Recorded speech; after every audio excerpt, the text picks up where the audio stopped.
জুলাই সনদে করা অঙ্গীকার রাজনৈতিক দলগুলো ভঙ্গ করেছে বলে অভিযোগ করেছেন সাবেক জাতীয় ঐকমত্য কমিশনের সদস্য ডক্টর বদিউল আলম মজুমদার। তিনি বলেন, জাতীয় নির্বাচনে ৫% নারী প্রার্থীকে মনোনয়ন দেওয়ার অঙ্গীকার থাকলে তা পূরণ করেনি দলগুলো।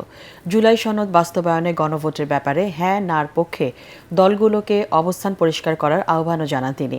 অনুষ্ঠানে বক্তারা বলেন, সংস্কার বাস্তবায়ন না হলে নির্বাচনের পরও গণতন্ত্রের উত্তরণ ঘটবে না। ইমদাদুল্লাহ বাবুর রিপোর্ট। রাজনীতিতে অন্তর্ভুক্তিমূলক গণতন্ত্র ও সংখ্যালঘুদের অধিকার এবং নির্বাচনী অঙ্গীকার নিয়ে এই মুক্ত আলোচনার আয়োজন করে সেন্টার ফর গভর্নেন্স স্টাডিজ।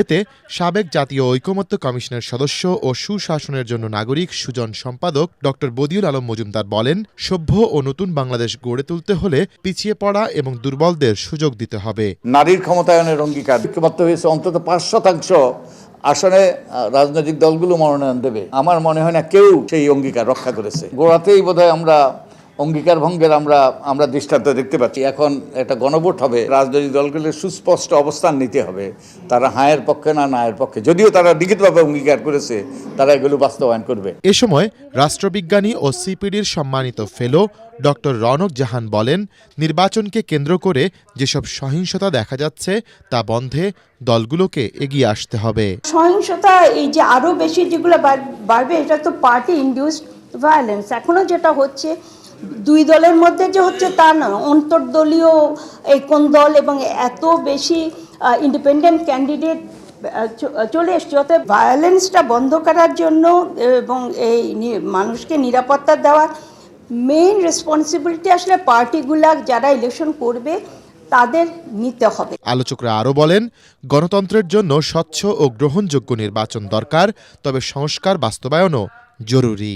লোকজন এখন ভাবছে যা হোক হয়ে যাক। এখন আমি বলবো যে কখন আমরা আইডিয়াল ইলেকশনে যেতে পারবো, এটা যদি আমাকে কেউ গ্যারান্টি দিতে পারতো। ধরে নিলাম নির্বাচন তা হলো, কারসাজি মুক্ত হলো, গ্রহণযোগ্য হলো, কিন্তু এর মাধ্যমে কি গণতন্ত্র আসবে? সংবিধানে অনেকগুলো সীমাবদ্ধতা আছে, আমাদের আইনি কাঠামোতে অনেকগুলো দুর্বলতা আছে। এগুলো যদি দূরীভূত না করি, তাহলে আমাদের সুষ্ঠু নিরপেক্ষ নির্বাচন হলেও গণতান্ত্রিক উত্তরণ ঘটবে না। জুলাই বিপ্লবের মতো এত বড় প্রাপ্তির পরও রাজনৈতিক দলগুলোর মধ্যে ঐক্য তৈরি না হওয়ায় হতাশাও প্রকাশ করেন বিশিষ্টজনেরা।